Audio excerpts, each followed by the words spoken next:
Picture this: Christmas Eve, snow falling outside. A pregnant woman sits at a table surrounded by her husband's family, desperately hoping that this year they will finally accept her. She has spent 3 days cooking, 3 days preparing, 3 days telling herself that if she just tries hard enough, they will love her. Then her husband stands up during dessert and announces he has filed for divorce. But wait, it gets worse. The doorbell rings. As you can see, His mistress I'm in walks charge in now. wearing the red dress this pregnant wife could never afford. The The mother-in-law takes the wife's plate of food and hands it to the mistress. Then she hands the pregnant wife a garbage bag for her belongings. Because the Louis Vuitton suitcases, those belong to the family. She walks out into the snow with nothing. No money, no phone, no friends. Her husband has already destroyed her reputation with lies. She nearly dies from hypothermia in an alley. But here is what her husband does not know. Here's what his cruel mother does not know. The quiet woman they just threw away like garbage, her mother left her $40 million. And controlling shares in the bank that funds their entire empire, and the land beneath their most important building. They thought they were discarding a powerless nobody. They had no idea they just created their worst nightmare. This is the story of Eleanor Hayes, a woman who was patient when they thought she was weak, who was watching when they thought she was invisible, who built an empire in the shadows while they celebrated her destruction. And when she finally revealed herself, the revenge was absolutely devastating. Stay with me until the end. Because what happens at that charity gala? You will never see it coming. This is not just a story about revenge. This is about what happens when the people who threw you away discover you were the most powerful person in the room all along. Lesson and value statement. But this story is not just about revenge. It is about something far more important. It is about knowing your worth when everyone around you says you have none. It is about building strength in silence. It is about understanding that patience is not weakness. Patience is preparation. And most importantly, it is about never letting anyone else write your story. If you have ever been underestimated, dismissed, or thrown away by people who should have loved you, this story is for you. If you have ever wondered whether karma is real, whether the people who hurt you will ever face consequences, this story will give you hope. And if you are going through something difficult right now, something that feels impossible to survive, Eleanor's journey will remind you that the darkest moments are often the beginning of your greatest transformation. Eleanor Hayes had spent 3 days preparing for this dinner. 3 days of chopping, seasoning, and basting. 3 days of polishing silver that already gleamed and arranging flowers that would never be good enough. 3 days of telling herself that this Christmas would be different, that Margaret Sterling would finally see her as family instead of an intruder who had somehow tricked her precious son into marriage. She was 6 months pregnant, her belly round and obvious beneath the navy dress she had chosen carefully that morning. The dress was conservative, elegant, exactly the kind of thing Margaret might approve of. Eleanor had even practiced her posture in the mirror, remembering every criticism her mother-in-law had delivered over the past 3 years. Stand straighter, smile softer, speak less. The Sterling mansion glittered with Christmas decorations that cost more than Eleanor's childhood home. Crystal chandeliers cast golden light across a dining table set with china that had been in the family for 4 generations. The tree in the corner touched the 14-foot ceiling, decorated with ornaments that each had their own insurance policy. Eleanor carried her famous apple pie to the table, the one made from her late mother's recipe. Her mother had passed 6 months ago, and making this pie felt like carrying a piece of her into a room where Eleanor desperately needed an ally. Margaret Sterling sat at the head of the the silhouette ahead of the table like a queen surveying her kingdom. At 64, she remained striking, her silver hair perfectly styled, her posture impeccable, her eyes sharp enough to find fault in a sunrise. She took one bite of Eleanor's pie. Then she pushed the plate away. "Store-bought would have been better, dear." The words landed like a slap. Around the table, Richard's sister Emma smirked into her wineglass. His brother Thomas coughed to hide a laugh. And Richard, Eleanor's husband of 3 years, said nothing at all. Eleanor felt her face flush, but kept her voice steady. "It is my mother's recipe. She taught me to make it when I was 12. Margaret's smile never reached her eyes. Perhaps that explains it. Some recipes should stay in certain kitchens. The meal continued in a rhythm of small cruelties. Margaret commented on Eleanor's weight gain, attributing it to poor diet rather than pregnancy. Emma asked pointed questions about Eleanor's lack of career advancement. Thomas made jokes about people who married above their station. And through it all, Richard sat beside Eleanor without once defending her. His silence was its own statement, loud and clear. He had chosen his family's approval over his wife's dignity, and he made that choice fresh every single day. Eleanor noticed him texting under the table, smiling at something on his screen. She told herself it was work.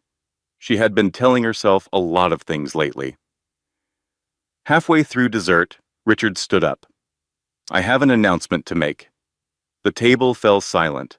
Eleanor looked up at her husband, expecting perhaps news about a business deal or a vacation plan. His face showed no emotion, no warmth, nothing that suggested what was coming. "I have filed for divorce," Richard said calmly. "The papers were submitted last week. Eleanor will be leaving tonight." The words did not make sense at first. Eleanor heard them, but they seemed to belong to someone else's life, someone else's nightmare. She sat frozen, her fork suspended halfway to her mouth, her mind struggling to process the impossible. "Richard," she whispered, "what are you talking about?" He still was not looking at her. His gaze was fixed somewhere over her shoulder, his voice as steady as if he were discussing the weather. "Our marriage is not working, Eleanor. I think we both know that. You never fit in with this family. You embarrassed me at the Whitmore Gala. You cannot even cook a proper meal." Eleanor's hand moved instinctively to her belly, to the baby growing inside her. "I am 6 months pregnant with your child." "The prenup ensures you get nothing," Richard continued, as if she had not spoken. "My lawyers have already reviewed everything. This will be clean and simple." The doorbell rang. Margaret's face transformed into something Eleanor had never seen before, a smile of genuine warmth and welcome. That will be her now, her. Richard walked to the foyer. Eleanor heard voices, a woman's bright laughter, the sound of a coat being removed. Then they appeared in the doorway, and something inside Eleanor cracked and shattered. The woman was young and polished, her blonde hair styled perfectly, her red dress elegant and expensive. It was the same red dress Eleanor had saved for, the one she could not afford because Richard controlled all the finances. The woman moved with the confidence of someone who had never been made to feel small. Richard's hand rested possessively on her lower back. "Everyone, this is Victoria, my fiancé, not girlfriend, fiancée," which meant this had been going on for months, planned and executed, while Eleanor slept beside him, carried his child, tried desperately to earn his family's acceptance. Victoria smiled at the table. "It is wonderful to finally meet you all properly. Richard has told me so much about his family." She glanced at Eleanor, her expression friendly and completely unbothered. "And you must be Eleanor. Richard mentioned you would be here tonight. What an awkward situation. But I suppose it is better to be straightforward about these things." Margaret stood immediately, embracing Victoria with genuine warmth. "We are so delighted Richard has found someone suitable. Please, sit here." She gestured to Eleanor's chair. The chair Eleanor was still sitting in. The implication hit like a physical blow. Not just replacement, but immediate erasure. Eleanor was expected to simply vacate her seat, her place, her life, and watch as this stranger stepped into the space still warm from her presence. "I am still sitting here," Eleanor said, her voice steady despite the chaos roaring inside her head. Richard's expression hardened. "Then stand up, Eleanor. You are leaving anyway. Do not make this harder than it needs to be." Emma leaned back in her chair, clearly enjoying the spectacle. "Come on, Eleanor. Show some dignity. You have lost. Accept it gracefully. Dignity." These people who had spent 3 years stripping away every shred of her self-respect were now lecturing her about dignity. Eleanor rose slowly, her legs shaking, her hand pressed against the table for balance. She looked at Richard, really looked at him, searching for any trace of the man she had married, the man who had promised to love her. She found nothing but cold calculation. "What about the baby?" Eleanor whispered. "What about our daughter?" Richard's jaw tightened. "We will discuss custody arrangements through lawyers. I will provide financial support as required by law. But this child does not change anything between us." Victoria touched Richard's arm gently. "I am sure we can all be reasonable about this. Children need stability, and Richard will certainly be a wonderful father." The casual claim to Eleanor's child's future ignited something hot in her chest. But she swallowed it down, forced herself to breathe, forced herself to think. Margaret picked up Eleanor's dessert plate and handed it to Victoria. "Here, dear, you must try this." Victoria sat in Eleanor's chair as if she had always belonged there. "I will have someone bring your things to you," Richard said without looking at Eleanor. "You should have enough clothing for now."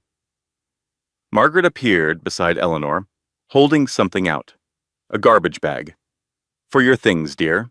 The suitcases are Louis Vuitton." Eleanor took the bag. Her hands were shaking, but she did not cry. She would not give them that satisfaction.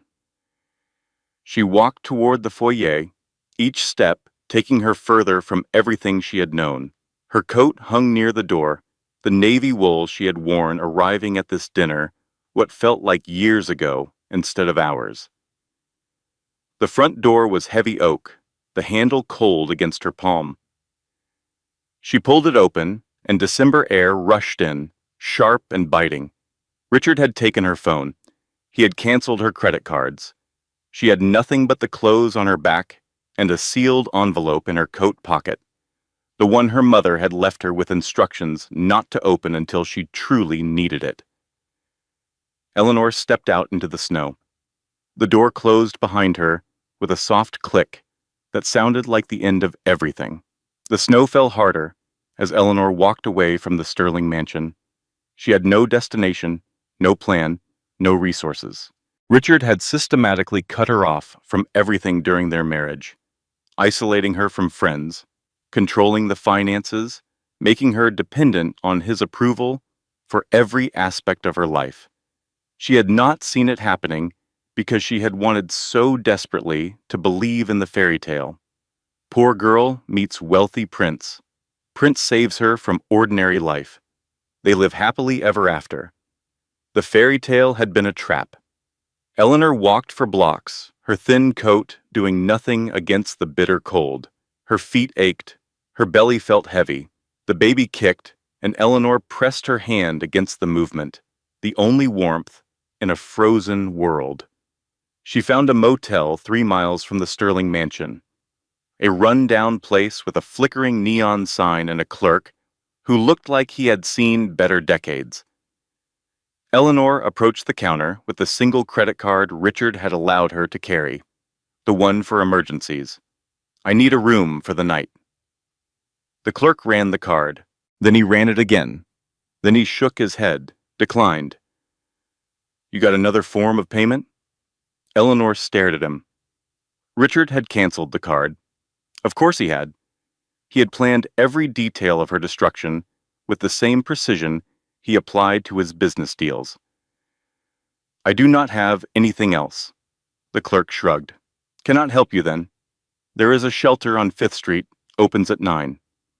Eleanor walked back into the cold. The temperature was dropping, and she could feel her body starting to shake, the kind of shaking that came before hypothermia. She needed help.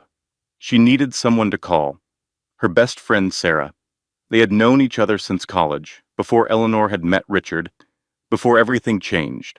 Sarah would help. Sarah would understand.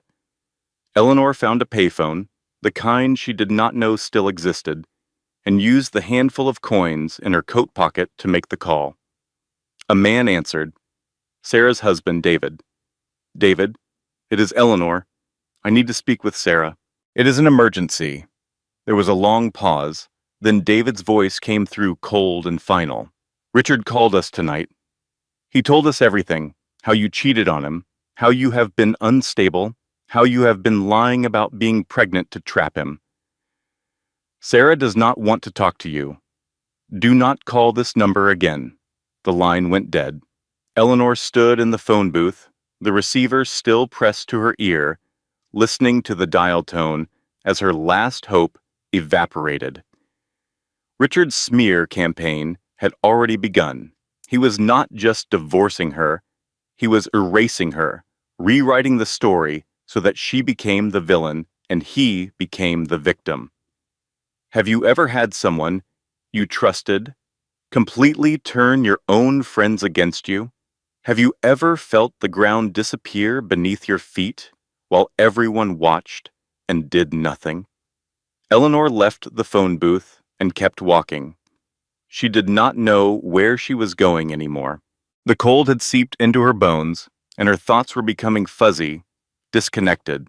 She just needed to rest for a moment. Just needed to sit down and close her eyes. She found herself in an alley behind a construction site, partially sheltered from the wind by scaffolding and plastic sheeting. The building was half finished, skeletal and empty. But there was a corner where the wind did not reach quite so fiercely. Eleanor lowered herself to the ground, her back against concrete blocks, her arms wrapped around her belly. The baby was moving frantically now, as if sensing something was wrong. Then the pain hit, sharp, sudden, terrifying. Contractions. Too early. Much too early. Eleanor tried to stand, but her legs would not cooperate. The world was spinning, darkness creeping in at the edges of her vision. She thought about her mother, about the envelope in her pocket, about the baby who might never take her first breath. Then everything went black. She woke to warmth. Someone had wrapped a jacket around her, a heavy canvas work jacket that smelled like sawdust and coffee. She was no longer on the cold ground, but in the back seat of a truck, the heater blasting, the radio playing softly. A man's face appeared in her vision. Mid-30s, strong features, worried eyes. "Hey, you are awake. Thank God, I found you behind the building. I work the site. We are almost at the hospital. Just hang on, okay?" Eleanor tried to speak, but her voice would not come. "You do not have to tell me anything," the man said. "You just have to get better. That baby of yours is counting on you." The hospital was a blur of bright lights and urgent voices. Eleanor was rushed into a room, monitors attached, doctors appearing and disappearing with concerned expressions. The contractions had stopped, but they needed to run tests, needed to make sure the baby was not in distress. 6 hours later, a doctor told her what she already knew. "You are experiencing stress-induced early labor. The baby is stable now, but you need rest, warmth, and minimal stress for the remainder of your pregnancy. Continued exposure to those conditions could have been fatal for both of you." The man from the construction site was still there. He had stayed in the waiting room the entire time, a stranger who had no obligation to care, but cared anyway. His name was Daniel Wright. He was 36 years old, a construction foreman, a single father to an 8-year-old daughter named Lily. He had been married once, briefly, until his wife left him for her yoga instructor because he lacked spiritual depth. He still was not sure what that meant. My mama raised me right, Daniel said when Eleanor asked why he had helped her. She would have killed me if I left you there. Eleanor managed a weak smile. Your mama sounds lovely.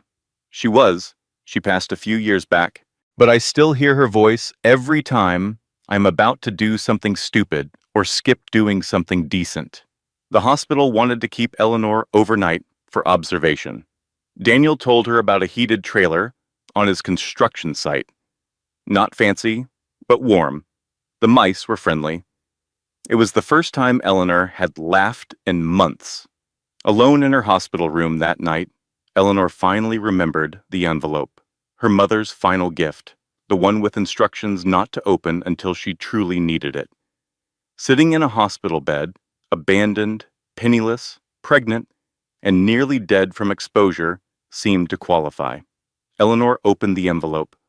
Inside was a letter written in her mother's careful handwriting, dated 2 months before her death. Behind it were documents, dozens of pages of legal papers, and financial statements that made no sense at first glance. Then Eleanor started reading. My darling Eleanor, the letter began. If you are reading this, then you have finally hit the bottom I always feared for you. But here is what you do not know. The bottom is where I built your foundation. I was not just a housekeeper scraping by to raise you. I was watching, learning, investing every tip, every dollar for 30 years. The Sterlings? I cleaned their house in 1995. I saw how they destroyed people. I have been preparing for this moment since you announced your engagement. Eleanor's hands began to shake. You have $40 million. Properties in prime locations across 3 states. Investment portfolios diversified across industries. Legal structures so carefully designed that no divorce proceeding can access them because they were established long before you ever met Richard. But more importantly, you have positions. I own 12% of Meridian Holdings, their bank. I own the land their precious Hancock Tower is built on. I own debts they do not know exist. $40 million. Her mother, who had worn the same coat for 15 years, who had worked double shifts to pay for Eleanor's college, who had never taken a vacation or bought anything new, had been a secret multimillionaire. The letter continued. I never told you because I needed you to learn what it meant to have nothing. I needed you to understand humiliation, to experience powerlessness, to develop the patience and observation skills that would make you worthy of this legacy. Wealth given to someone who has not earned wisdom is just money waiting to be lost. But wealth placed in the hands of someone who has endured, who has learned, who has watched and waited and understood human nature at its worst, that is power that can change everything. Eleanor read the final paragraphs through tears. Do not use this money to run away. Use it to make them know who destroyed them. Make them beg. Then decide if mercy is something they deserve. The money is a tool. You are the weapon. Love always, Mom. P.S. Marcus Webb has everything. He is expecting your call. Marcus Webb had an office on the 42nd floor of a glass tower downtown. He was in his early 40s, distinguished, with the kind of calm confidence that came from decades of handling other people's crises. He had known Eleanor's mother for 15 years, had helped her build the invisible empire that Eleanor was only now discovering. Your mother was brilliant, Marcus said, spreading documents across his mahogany desk. She understood something most people never grasp. Real power is not loud or obvious. It is quiet, strategic, and absolutely unassailable when constructed properly. Eleanor sat across from him, still processing the magnitude of what she had inherited. The construction trailer Daniel had offered was now her temporary home. modest, and hidden. Exactly the kind of place no one would expect to find a woman worth $40 million. Walk me through everything, Eleanor said. I need to understand what I have. Marcus pulled up a presentation on his laptop. First, liquid assets. 40 million in diversified investments, accessible immediately. Your mother grew this from nothing over 30 years, investing every tip, every bonus, every dollar she could save. Eleanor thought about all the times she had wished she could help her mother, all the times she had felt guilty about accepting money for college. Her mother had been building a fortress while pretending to scrape by. Second, real estate, commercial properties in Chicago, residential holdings in Austin, a shopping center in Denver. Each one generates passive income.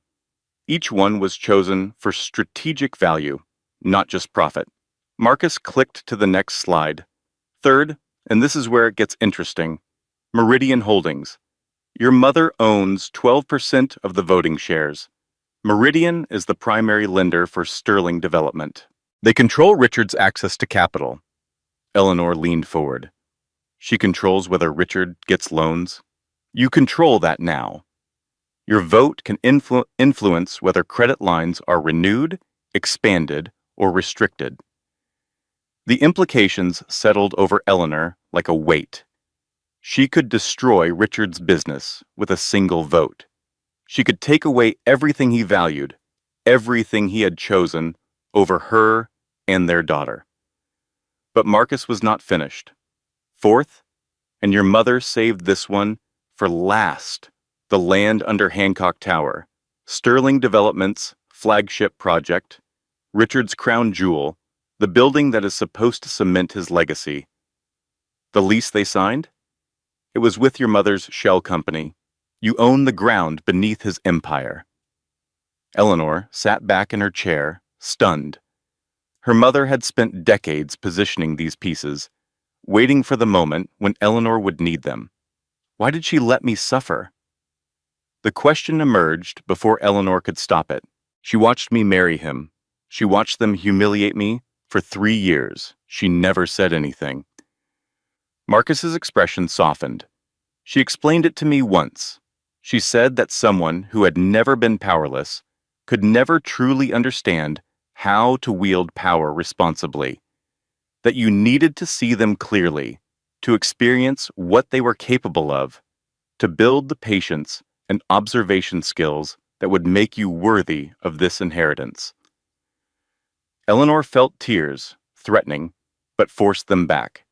And if Richard had been kind, if his family had accepted me, then you would have lived a happy life, and the money would have been a pleasant surprise. Your mother was not cruel, Eleanor. She was prepared. She hoped for the best and planned for the worst.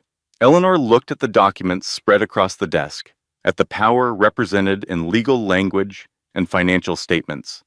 She thought about the garbage bag Margaret had handed her. She thought about Victoria sitting in her chair. What are my options? She asked quietly. Marcus leaned forward. You could take the money and disappear. Start fresh somewhere. No one knows your name.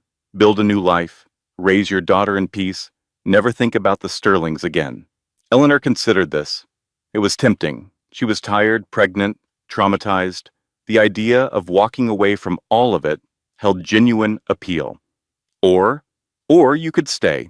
Use these resources strategically. Dismantle everything Richard has built, piece by piece, until he understands exactly what he lost and exactly who took it from him.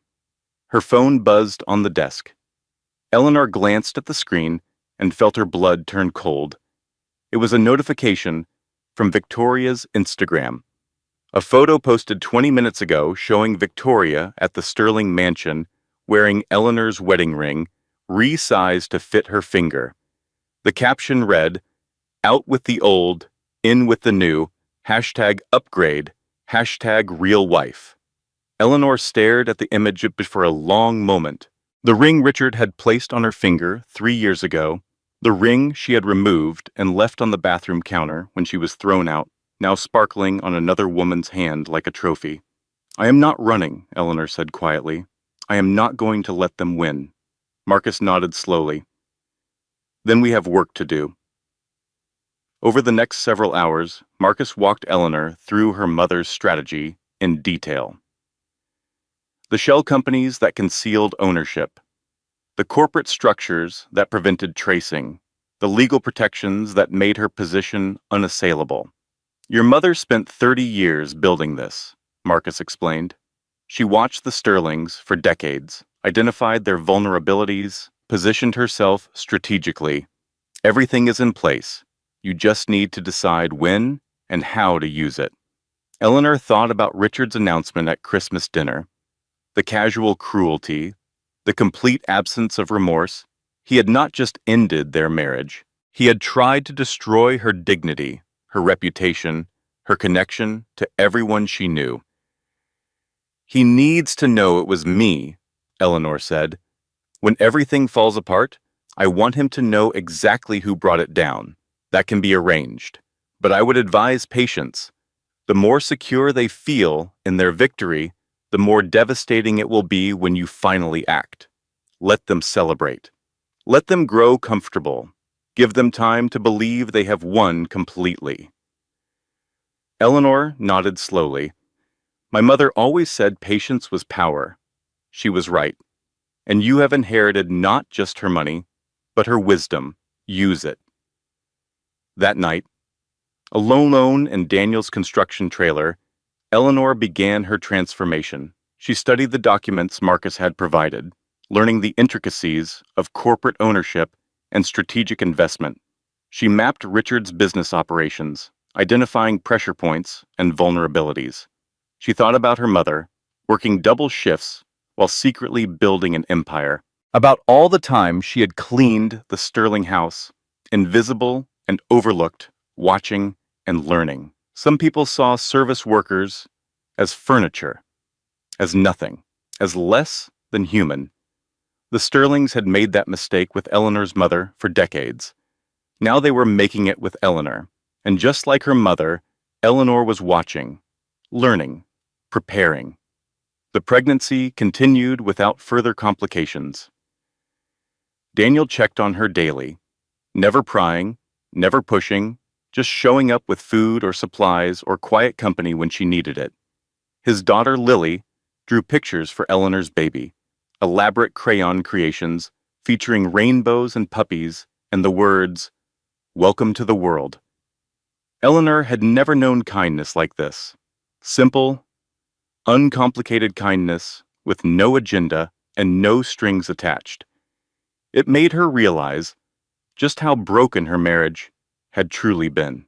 June Martinez appeared in Eleanor's life like an answer to a prayer she had not known she was praying.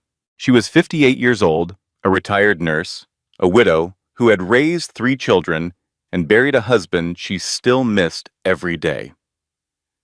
She lived in the apartment next to the modest unit Eleanor had rented as her cover story, a place that suggested a woman managing on limited means rather than one controlling $40 million. June saw Eleanor struggling with groceries in the hallway, 8 months pregnant and clearly exhausted. Pregnant and alone? Get inside. I am making soup and you are going to tell me everything. It was not a request. Over the next 3 hours, Eleanor found herself spilling the entire story. The Christmas dinner, the humiliation, the envelope, the inheritance, the slowly building plan for revenge. June listened without interrupting, her expression cycling through shock, anger, and finally grim satisfaction. He announced divorce over dessert. What kind of psychopath ruins chocolate? Eleanor laughed despite herself. That is what you are focusing on? Honey, a man who would destroy his pregnant wife over Christmas dinner while serving chocolate cake is a man without a soul. The dessert detail just confirms it. June shook her head. His mother gave you a garbage bag? I would have filled it with her jewelry first. She thought I was too broken to fight back. June's eyes hardened. Are you? Eleanor met her gaze. No, I am just getting started. Good. Then you need allies. Nobody fights a war alone, and from what you are describing, this family has been at war for generations. They have practice. You need support. June became Eleanor's sounding board and moral compass. She had decades of experience watching people at their most vulnerable, reading character in the small moments when pretense fell away. She understood power dynamics and manipulation and the particular cruelty of families who treated legacy like religion. You know what they never expect, June said one afternoon, knitting while Eleanor reviewed financial documents. They never expect the help to have opinions. They never expect the invisible people to be watching, remembering, building their own power in the shadows. Your mother understood that. You understand it now. Eleanor nodded slowly. They still do not know I have any resources. Richard thinks I'm struggling on child support, desperate, and beaten. Let them keep thinking that. The moment they see you as a threat, they will circle the wagons. Right now, you are a non-issue. That invisibility is your greatest weapon. 3 weeks after Christmas, Emma Sterling called. Richard's sister had always been the quietest participant in the family's cruelty. She smirked at the right moments, made the expected comments, but there was something hollow behind her eyes, something that suggested she was playing a role rather than truly believing in the script. Eleanor, I need to tell you something. Emma's voice was thick with tears. I am so sorry for how I acted. I was scared of Mother. We all are. Eleanor considered hanging up. This could be a trap. Margaret sending her daughter to gather intelligence, to find weaknesses to exploit. But something in Emma's voice rang true. What do you want, Emma? The story came out in fragments. Emma's husband was having an affair. Margaret's advice had been to handle it quietly, to maintain appearances, to accept humiliation, in exchange for stability. Emma had looked at her marriage and seen herself becoming Eleanor. I will help you, Emma said. I will tell you everything about Mother's plans, Richard's business, the family's vulnerabilities. Just promise me that when it is over, there is something left for me too. Eleanor thought about the risk, thought about the potential reward. How do I know this is not a setup? Because Mother would never let me appear weak. If she had sent me, I would be confident and polished and completely convincing. The fact that I am crying and desperate is proof that this is real. Mother does not allow sterling women to be desperate. Eleanor made her decision. Tell me what you know. Over the following weeks, Emma became an invaluable source of insider information. She reported on board meetings and business strategies, on Margaret's social maneuvering, and Richard's increasing stress. She warned Eleanor when the investigators were hired, when lawyers discussed tactics. When the family's attention shifted in her direction, the alliance was fragile and dangerous. If Margaret discovered Emma's betrayal, the consequences would be severe. But Emma had reached her breaking point, and broken people made unpredictable choices. Meanwhile, Eleanor's pregnancy progressed. The baby was healthy, growing strong, completely unaware of the complex game being played around her existence. Eleanor talked to her constantly, explaining strategy, sharing plans, treating her unborn daughter like a confidant who would one day understand.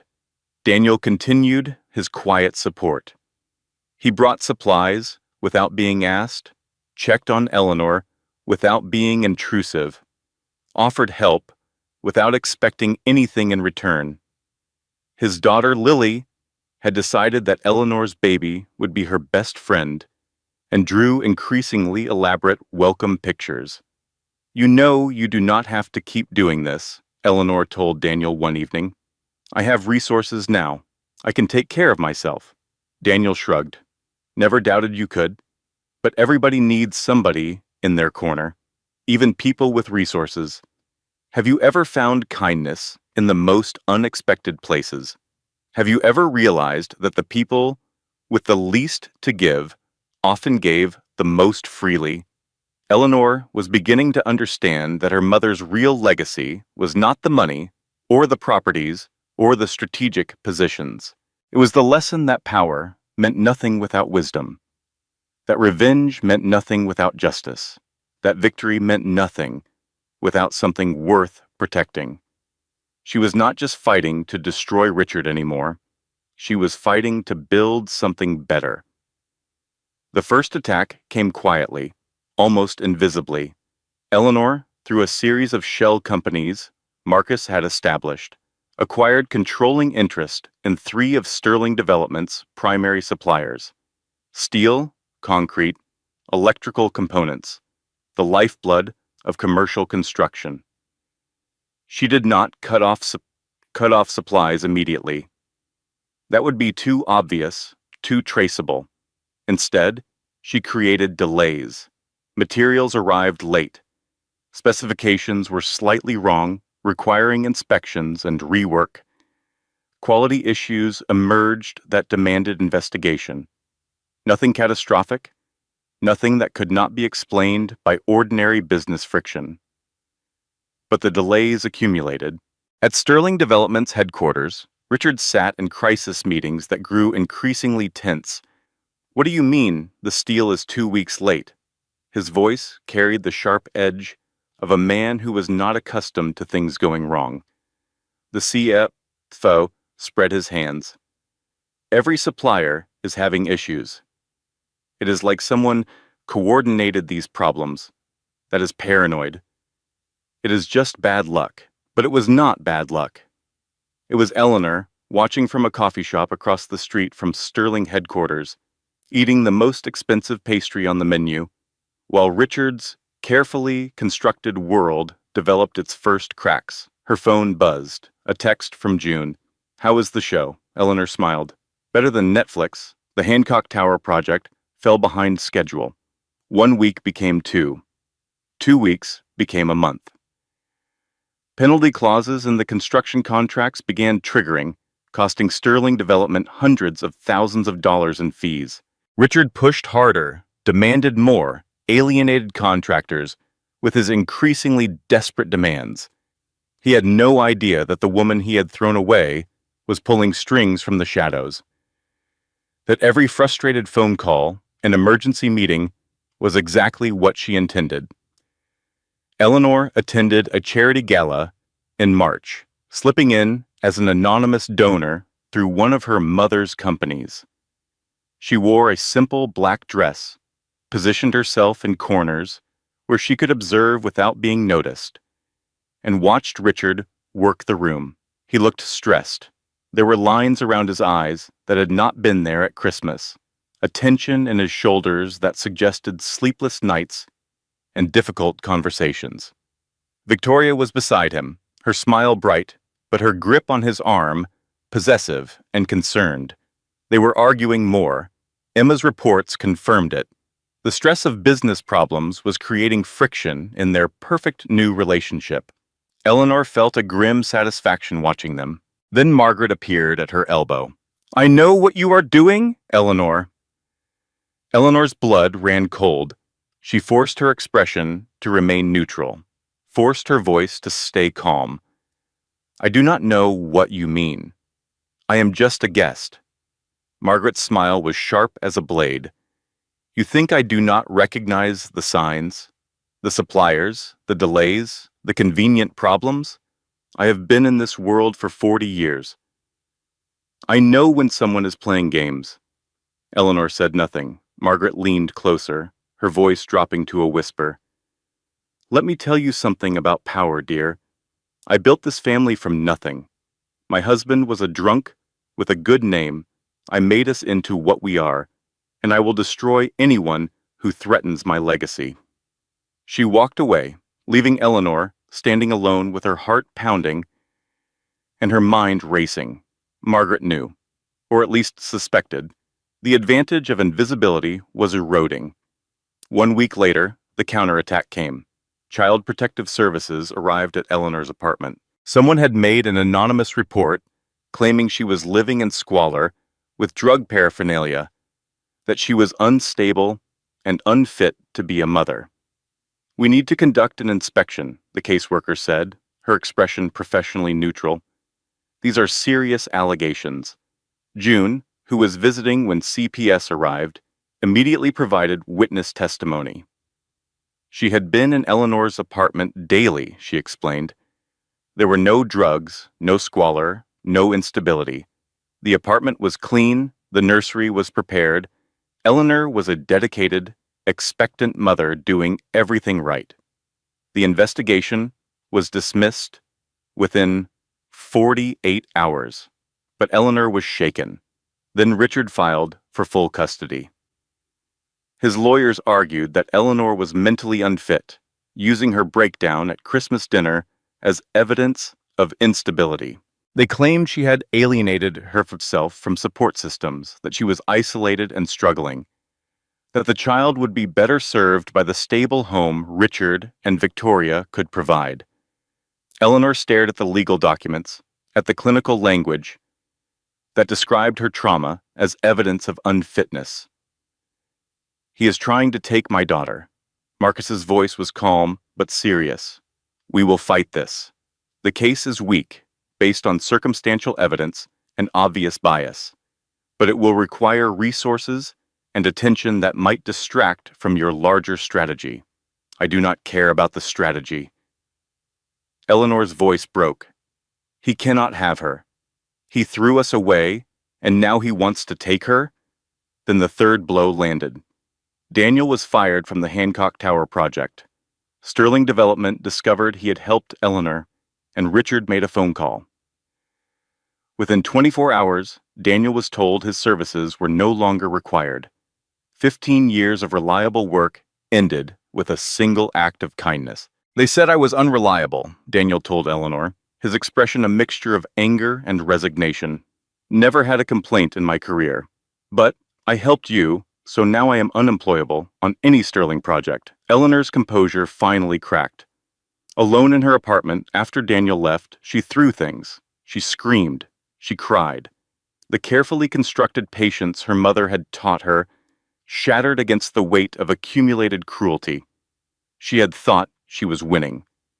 She had watched Richard's business struggle and felt powerful. But Margaret had struck back with precision, attacking Eleanor's child, her ally, her sense of security. "I thought I could do this." The words came out between sobs. "I thought I could beat them. But they have everything. The lawyers, the connections, the power, and I have what? Money my dead mother left me? They will take my baby." June found her on the floor, surrounded by broken glass and scattered papers. She sat down beside Eleanor and held her while she cried. "Honey, you are allowed to break. You are allowed to fall apart. But tomorrow you get back up. Because that little girl inside you is counting on her mama to be the strongest woman in any room, and you are that woman. You just forgot for a minute." Eleanor looked at June through her tears. "What if I cannot win? Then you lose.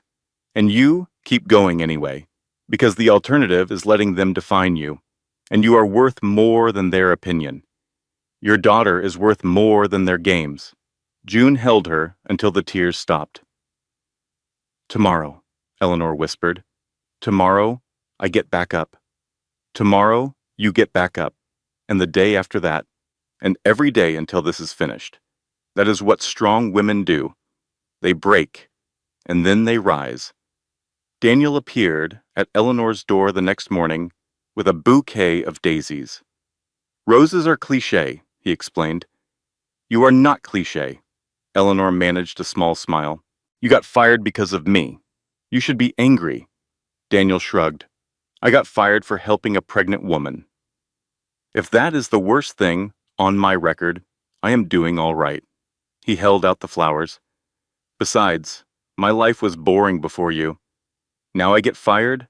I have got a crazy ex-mother-in-law trying to destroy someone, and I might actually have to wear a suit to court."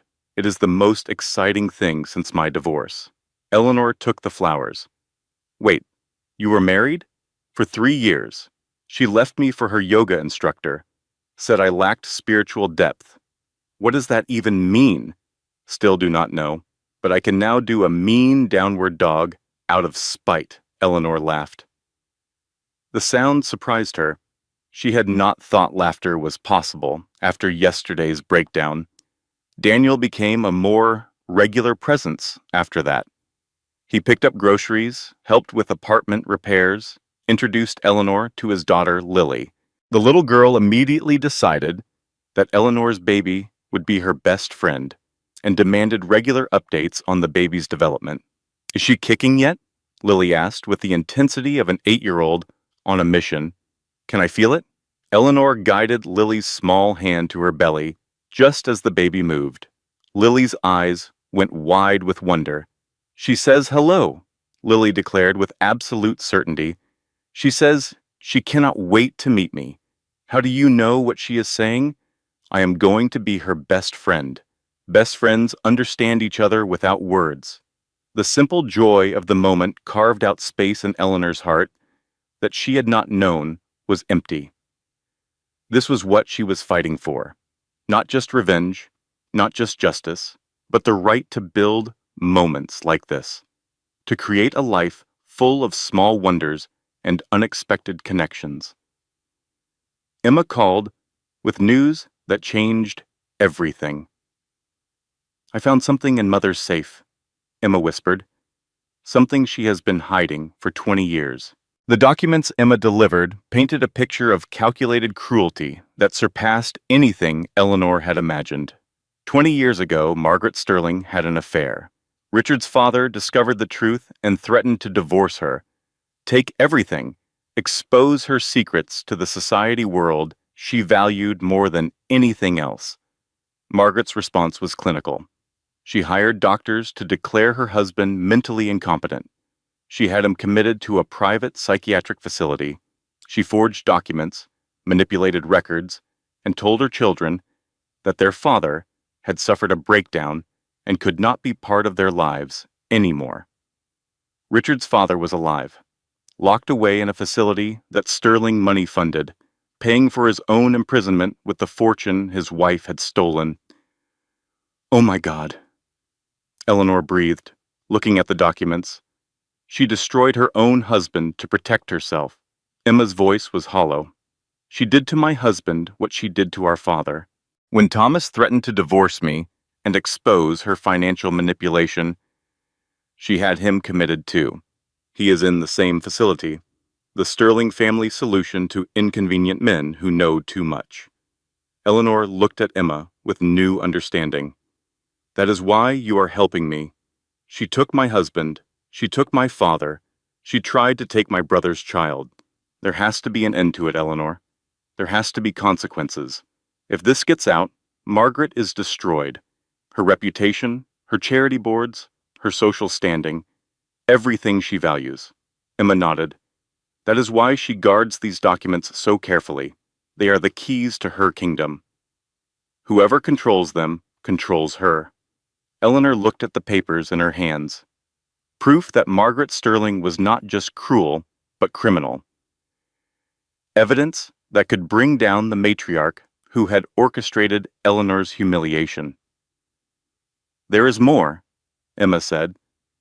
I also found records showing that Mother was the one who called CPS on you, and documentation proving that she paid Victoria $50,000 to start the affair with Richard. Eleanor felt the room tilt. She paid Victoria? Victoria was supposed to be the upgrade. Mother handpicked her, groomed her, positioned her as the suitable wife I could never be.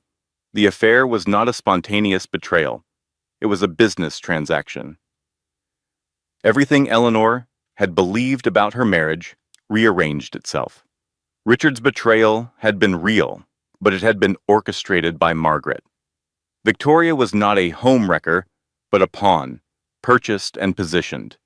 It did not make Richard innocent.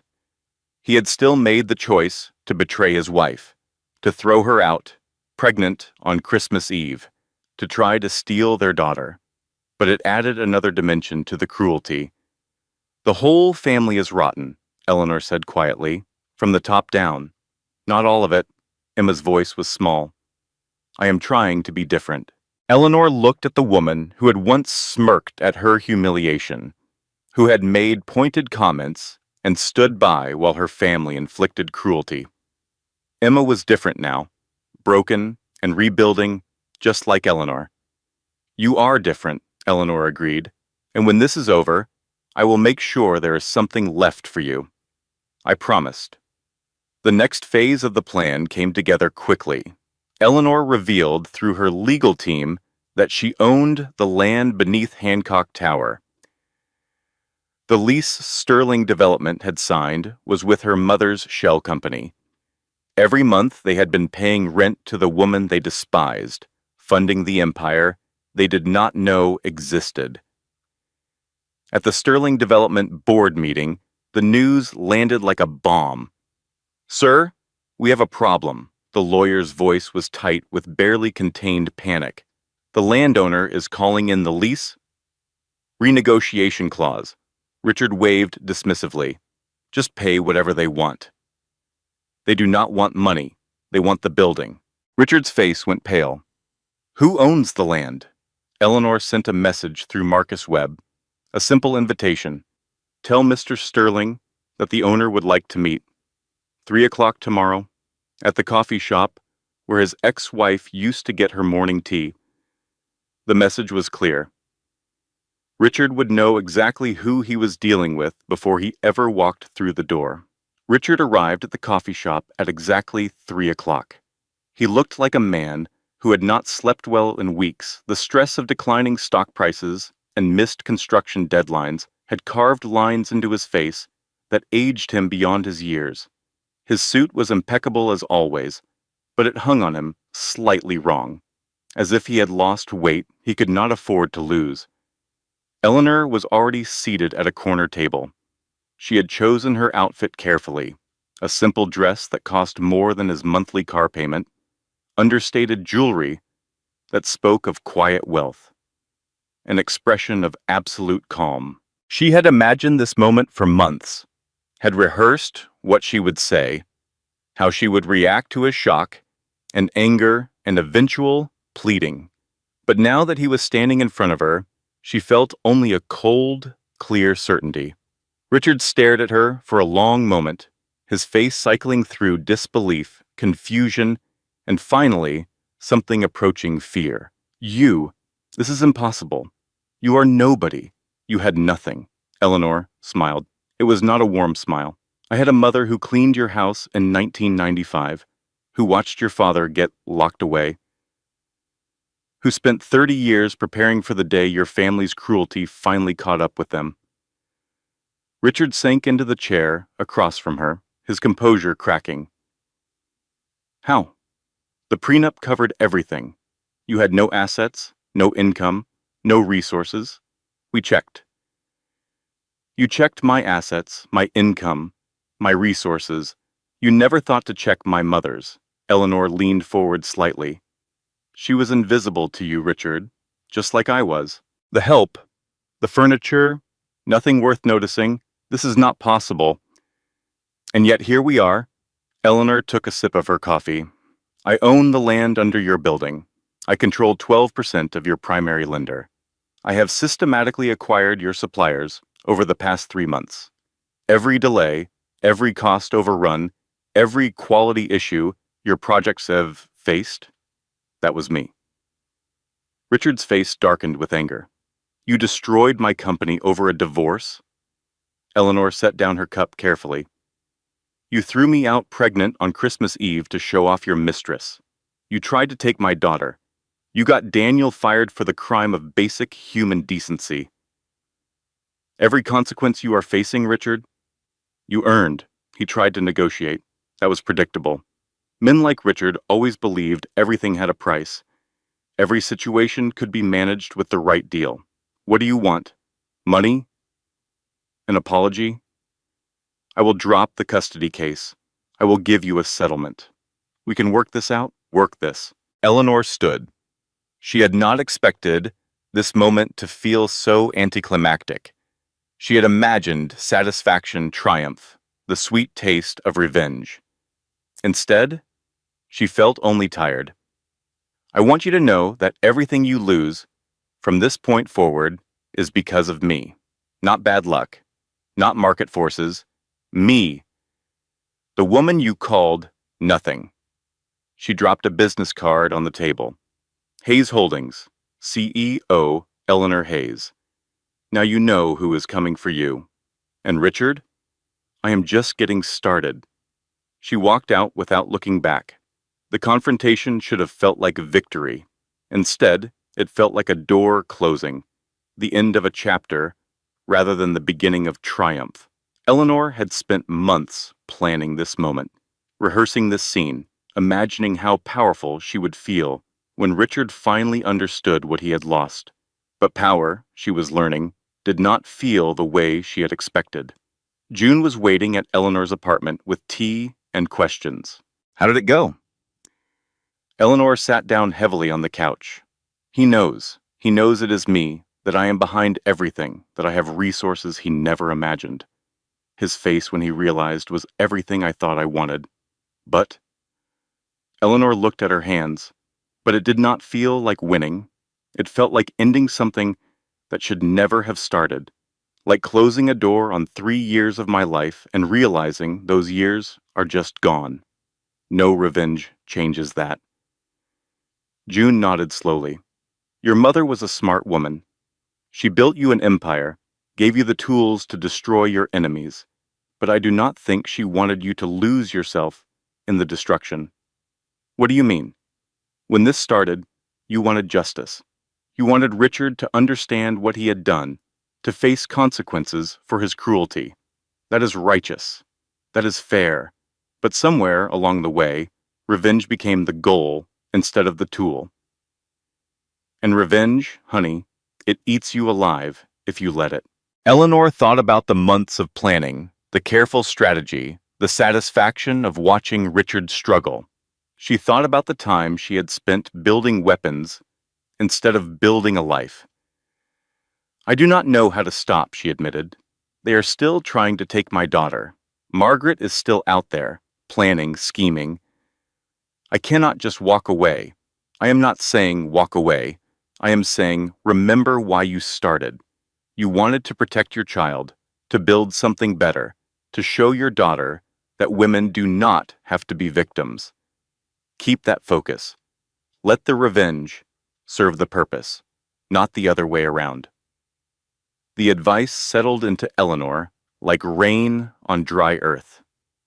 She had lost sight of the goal, consumed by the battle. It was time to remember what victory actually looked like. The next 2 weeks brought changes Eleanor had not anticipated. Richard dropped the custody case.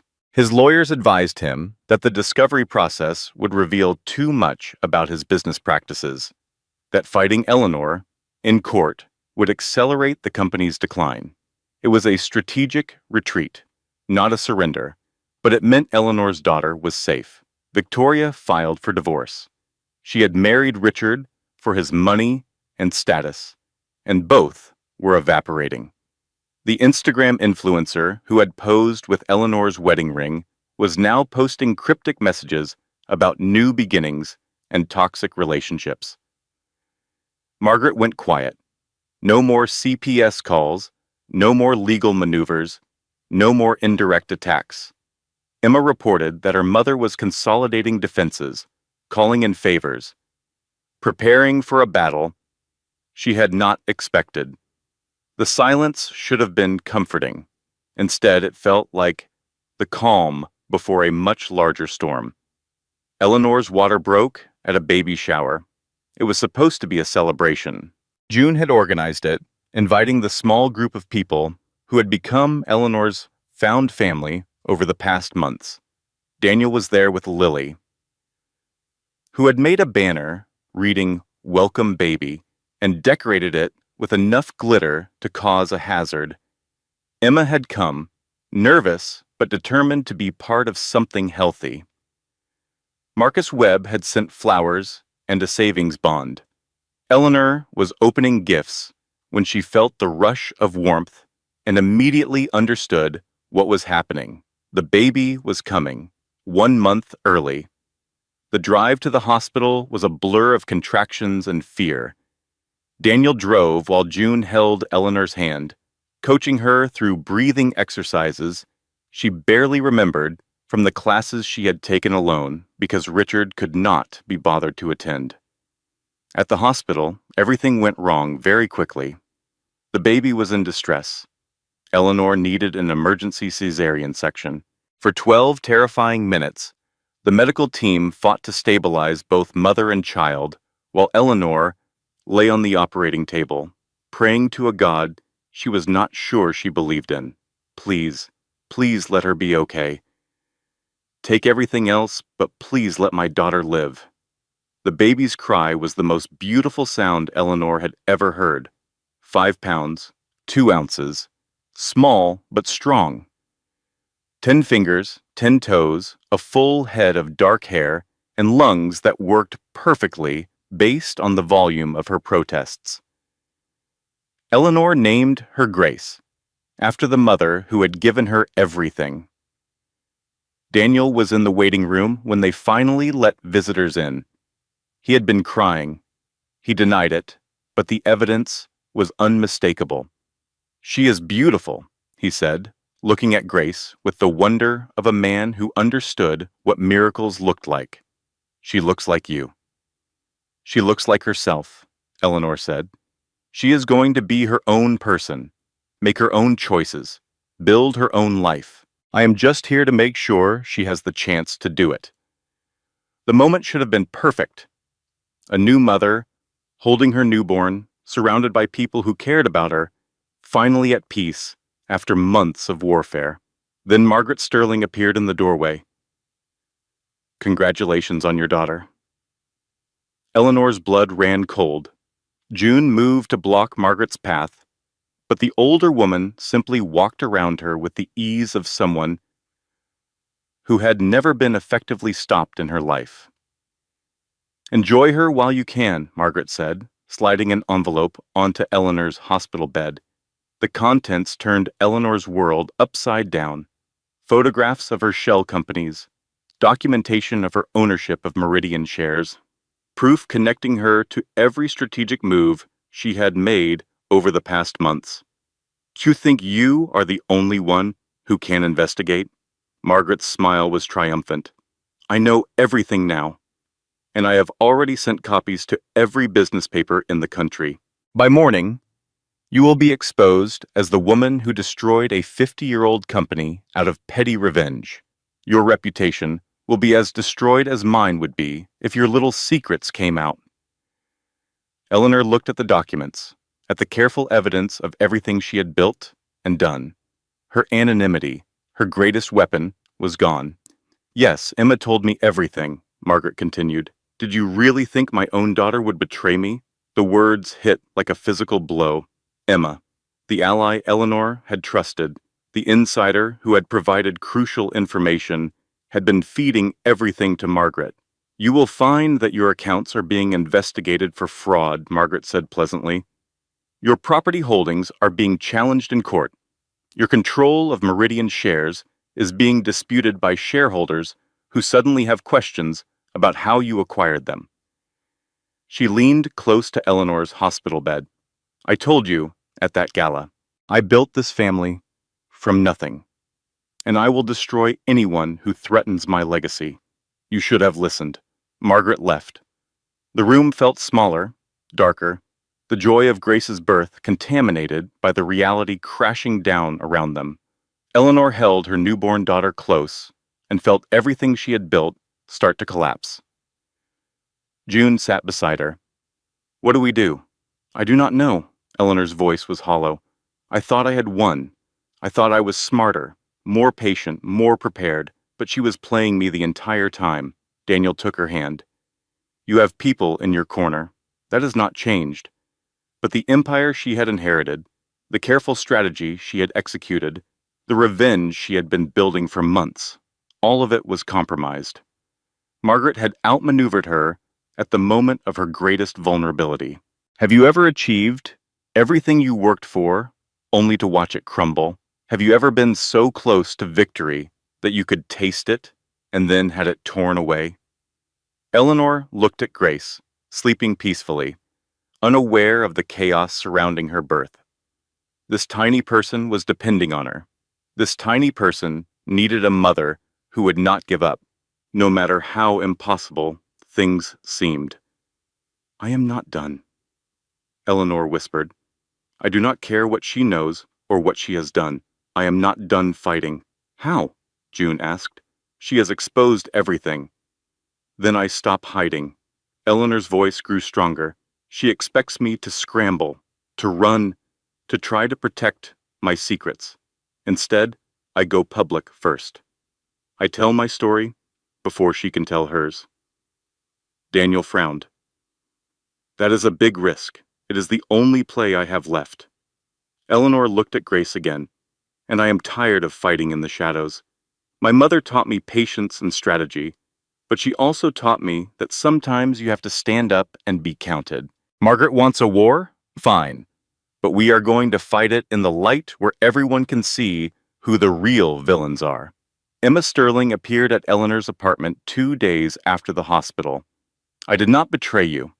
Eleanor almost closed the door in her face. Almost. But something in Emma's expression stopped her. The desperation there was too real, too raw to be manufactured. "Your mother said you told her everything." Emma's laugh was bitter. "I told her I was on her side. I made her believe I was still the obedient daughter, too scared to cross her, too weak to stand on my own. She showed me where she keeps the documents about father. She explained her strategy for destroying you." Eleanor studied Emma's face, looking for deception and finding only exhaustion and determination. "Why would you do that?" "Because she did to my husband what she did to our father. Because I have spent my entire life being invisible in my own family, and I finally found something worth being visible for, because you promised that when this was over, there would be something left for me." Emma's voice broke. "And because I need to believe that the monsters do not always win." She held out a flash drive. Everything. The documents about father and Thomas. The records of the CPS report she filed. The contract she signed with Victoria. Bank statements showing the payments. Medical records she forged. Every crime she has committed for the past 20 years documented and saved. Eleanor took the flash drive. "If this is another trick, it is not a trick. It is the only honest thing I have done in years." Emma met Eleanor's eyes. "You asked me once why you should believe me. I told you that mother would never let a Sterling woman appear desperate. That is still true. She thinks I am at home, obediently waiting for further instructions." Emma smiled grimly. "She has no idea that I spent the past 3 months making copies of every incriminating document in her safe. That I have been building my own exit strategy since the moment she committed my husband. That I am finally done being her obedient daughter." Eleanor looked at the flash drive in her hand. If this was real, it changed everything. Not just evidence, but proof. Not just ammunition, but weapons. She also found out that Margaret paid Victoria to seduce Richard. Emma continued. "The affair was not spontaneous. It was arranged, like a business transaction. Victoria was supposed to be the upgrade, the suitable wife I could never be. Mother orchestrated the entire thing. Victoria was a pawn who accepted $50,000 to destroy your marriage." Emma's voice was hard. "I am not asking you to feel sorry for her. I am just saying that the rot goes all the way to the top. Mother does not just control this family. She creates the situations that let her control us." Eleanor thought about Richard, about the choices he had made. He was still responsible for his actions. He had still thrown her out pregnant on Christmas Eve. But knowing that Margaret had engineered the betrayal added a fifth layer to the cruelty. "The whole family is sick," Eleanor said quietly. "Most of it," Emma agreed. "But I am trying to be different, and I think you are the only person who can help me prove it." The plan came together quickly after that. Marcus Webb reviewed the flash drive and confirmed its authenticity. The documents were devastating. Margaret Sterling had committed fraud, forgery, unlawful imprisonment, and conspiracy to commit multiple crimes. Any prosecutor in the country would salivate at the case. "We need to go public before she can spin the narrative," Eleanor said during a strategy session at Marcus's office. "She is counting on me, trying to hide, to protect my anonymity, to fight this in the shadows. Instead, we bring everything into the light." "That means exposing yourself too," Marcus warned. "Your role in Sterling Development's decline will be public knowledge." Eleanor nodded. "I know. But there is a difference between a daughter-in-law seeking justice against the family that destroyed her and a vengeful ex-wife attacking a legitimate business." We tell the whole story. The Christmas Eve dinner, the garbage bag, the CPS call, the custody fight, all of it. The Sterling Foundation Charity Gala was scheduled for the following weekend. It was Margaret's coronation, her annual moment of triumph where Boston's elite gathered to celebrate her philanthropy and social standing. 500 guests, extensive press coverage, and the announcement of Margaret as the new chair of the Children's Hospital Board. It was the perfect stage for a reckoning. The week before the gala passed in a blur of preparation. Marcus coordinated with journalists who would be present. Emma confirmed logistics and security details. June helped Eleanor choose a dress and rehearse what she would say. Daniel asked only one question. "Are you sure about this?" Eleanor looked at Grace, sleeping in her bassinet, already a month old and somehow more beautiful every day. She thought about what she was risking, what she was sacrificing, what she was choosing. "I am sure." Eleanor's voice was steady. "My mother taught me patience and strategy, but she also taught me that sometimes you have to stand up and be counted. Margaret needs to face consequences, and I need my daughter to grow up knowing that her mother did not hide from bullies.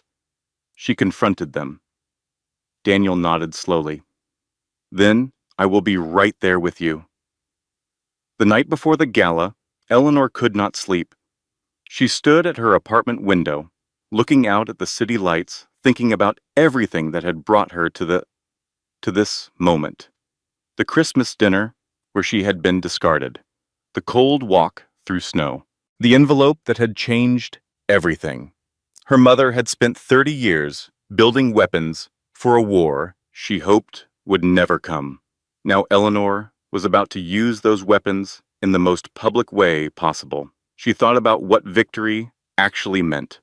Not revenge, not destruction, something more complicated than either.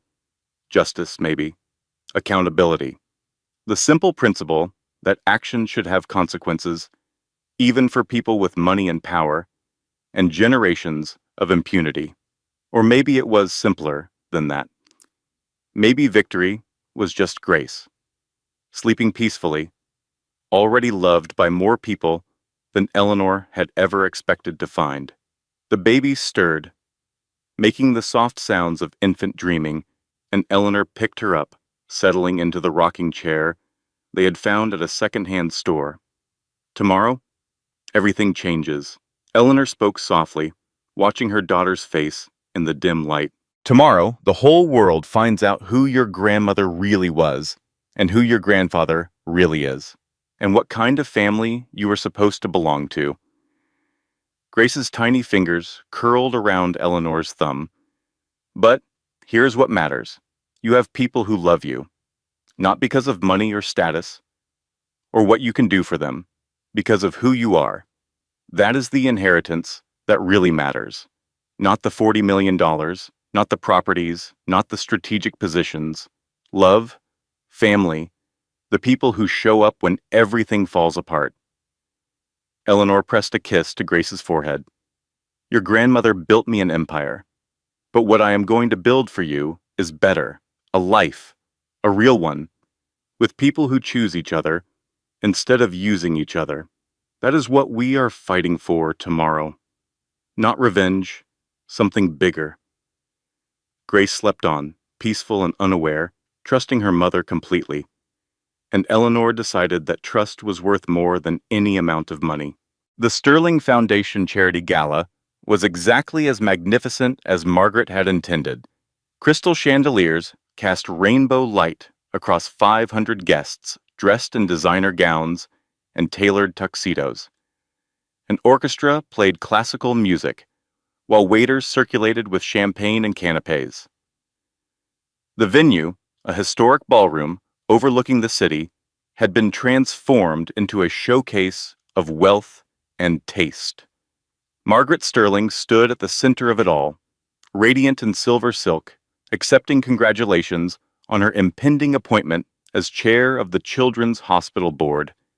She smiled graciously, laughed warmly, played the role of philanthropist and society queen with the skill of someone who had been practicing for decades. She had no idea what was coming. Eleanor arrived with Daniel and June flanking her like an honor guard. She wore a deep blue gown that had cost a fraction of what Margaret's dress probably cost but fit her perfectly. She carried herself with the calm certainty of someone who had nothing left to lose and everything to gain. The host at the entrance consulted his list. Name? Eleanor Hayes, major donor. She had written the biggest check of the night. It was a small price to pay for admission.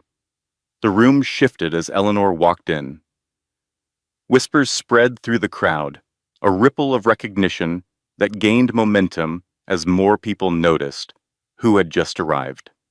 Richard Sterling's ex-wife, the woman at the center of the business scandal everyone had been reading about. Richard saw her first. He was standing near the bar, a drink in his hand, looking like a man who had aged 10 years in the past 6 months. His face went pale, and he set down his glass with a hand that was visibly shaking. Victoria was there too, lurking at the edge of the crowd, trying to be invisible, despite her red dress. Her Instagram following had cratered after the scandal broke. She was nobody's upgrade now. Eleanor made her way through the crowd, feeling eyes follow her, hearing whispers trail in her wake. She was not afraid. She had been through worse than social scrutiny. The worst had already happened. Everything from here was recovery. Marcus Webb approached the stage just as Margaret finished her acceptance speech. He wore the slightly apologetic expression of a lawyer about to ruin someone's evening. I apologize for interrupting, but Meridian Holdings has an announcement regarding Sterling Development's remaining credit lines. The screens flanking the stage lit up with financial data, charts showing debt levels, documents revealing missed payments, numbers that told a story of a company in free fall. Sterling Development is formally entering bankruptcy proceedings. Marcus announced. The board has voted to liquidate remaining assets. Gasps rippled through the crowd. Richard pushed forward through the crowd, his face twisted with fury. You cannot do this! Eleanor's voice carried clearly across the ballroom. I just did.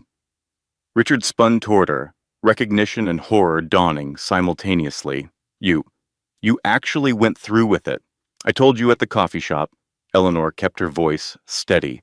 Everything you lose from this point forward is because of me.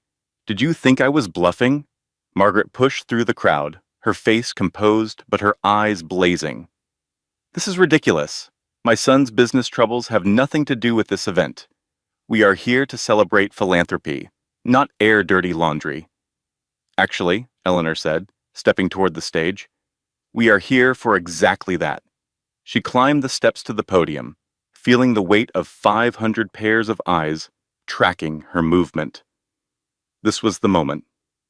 Everything she had built and survived had been leading here. Ladies and gentlemen, I have a story to tell you about the woman you are honoring tonight. The screens changed. New documents appeared.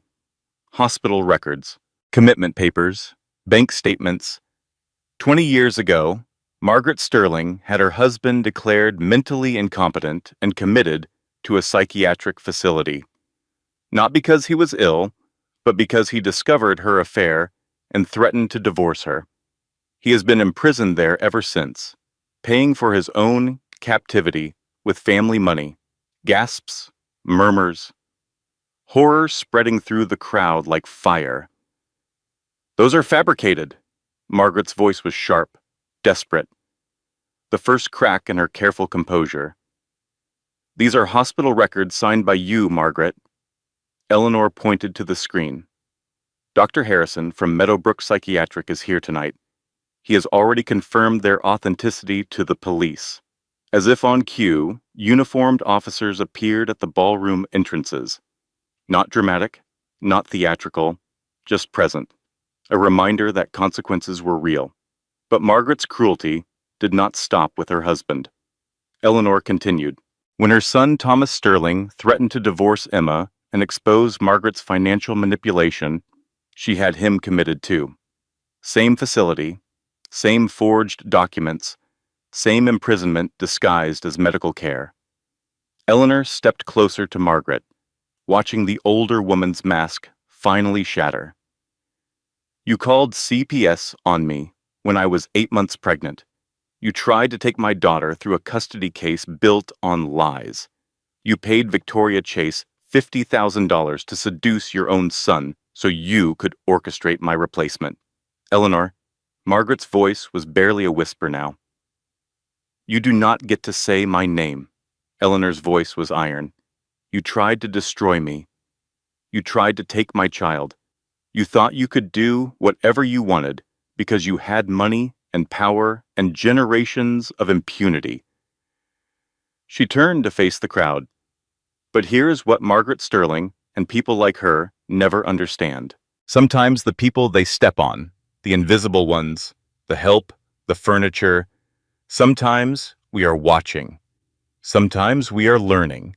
Sometimes we are building power of our own in the shadows while they are too arrogant to notice. The police moved forward. Margaret's composure cracked completely. Richard, do something. But Richard was backing away. He had never truly been brave. He had always needed his mother's approval, her direction, her protection.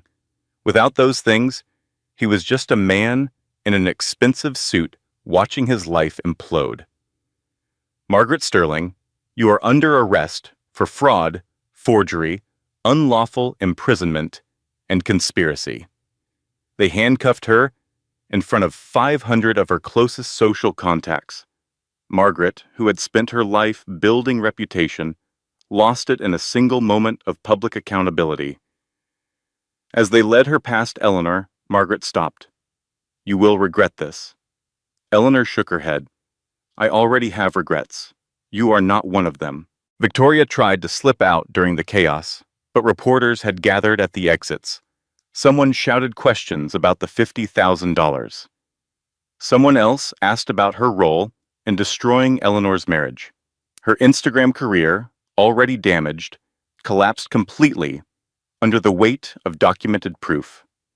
Richard stood alone in the center of the ballroom. Everyone had backed away from him, creating a circle of empty space around a man who had once commanded rooms with his confidence. He approached Eleanor slowly, his face a mask of devastation. I lost everything. My company, my mother, my reputation. Are you happy now? Eleanor considered the question seriously. She thought about the Christmas dinner, the garbage bag, the walk through snow. She thought about the months of careful strategy, the breakdown in her apartment, the terror when Grace was born too early. Number 1, I am not happy you are destroyed, Richard. I am relieved I survived. I am grateful my daughter will not grow up watching her mother be humiliated. And I am sad that you could have been a good man, but you chose this instead. Richard's composure finally cracked. Tears streamed down his face. the first genuine emotion Eleanor had seen from him in years. "I am sorry. I am so sorry for what I did." Eleanor looked at the man she had once loved, the father of her child, the person who had tried so hard to break her. "I know. And someday, maybe I will forgive you. But not today. Today you face the consequences. What you do with them is up to you." She walked away, Daniel on one side and June on the other. Grace was at home with a babysitter, safe and loved and blissfully unaware that her mother had just changed history. Behind her, the gala dissolved into chaos. Reporters shouted questions, society matrons clutched their pearls. The carefully constructed world of the Boston elite cracked and shifted as the foundations they had built on cruelty and silence finally gave way. 6 months later, Eleanor stood at the window of her new office at Hayes Holdings. The company her mother had built in secret was now hers openly. She had restructured it, expanded it, begun using its resources to build affordable housing in the neighborhoods where she had grown up. The work felt meaningful in a way that revenge never had. Grace was crawling now, exploring the world with the fearless curiosity of a baby who had never known insecurity. She had Daniel's easy laugh and Eleanor's determined expression. She had June's warmth and Emma's gentle spirit. She had grown up surrounded by love from the first moment of her life. Richard was working at a homeless shelter downtown. Court-ordered community service had become something more, a genuine calling that surprised everyone, including himself. He sent letters to Grace every month, careful words that acknowledged his failures and expressed hope for eventual relationship. Eleanor let him visit sometimes, supervised, watched by people who would protect Grace if necessary. He was trying to be better. Whether he would succeed remained to be seen. Margaret was in prison, 5 years for her crimes, though Eleanor suspected she was suffering more from the loss of her reputation than from any physical restriction. The charity boards had expelled her. The society friends had vanished. The legacy she had spent her life building had crumbled to dust. Victoria had moved to another city, deleted her social media, and was reportedly working as a real estate agent. Eleanor did not think about her much. Emma had taken over what remained of Sterling Development. She had rebranded it, restructured it, begun building projects that helped communities instead of displacing them. She was in therapy twice a week, processing a lifetime of trauma and learning how to be a person instead of a performance. Her father and husband had been released from the psychiatric facility. They were both recovering, both rebuilding, both learning how to be free after years of captivity. "Mama," Grace said from the floor. It was her first word, delivered with the triumphant certainty of a baby who had just discovered something amazing. Eleanor picked up her daughter, feeling the weight of her, the warmth of her, the absolute rightness of her existence. "That is right. I am your mama, and I am never going to let anyone make you feel small." Grace grabbed Eleanor's hair and pulled, which seemed like agreement. Daniel appeared in the doorway with lunch. His daughter Lily had made sandwiches, apparently, which meant they were probably more glitter than bread, but would be eaten with enthusiasm regardless. "The girls are waiting," he said, meaning Lily and June, who had somehow become permanent fixtures in Eleanor's life. "Tell them we are coming." Daniel nodded, but did not leave. He looked at Eleanor with the expression of a man who had learned not to rush important moments. "You know I love you, right?" Eleanor smiled. "You mentioned it once or twice, just making sure." He crossed the room and kissed her, gentle and certain and full of promise. "Lily is already planning the wedding, you know. She has opinions about flowers. We are taking it slow," Eleanor reminded him. "My picker was broken. I am getting it fixed." Daniel laughed. "Take all the time you need. I am not going anywhere."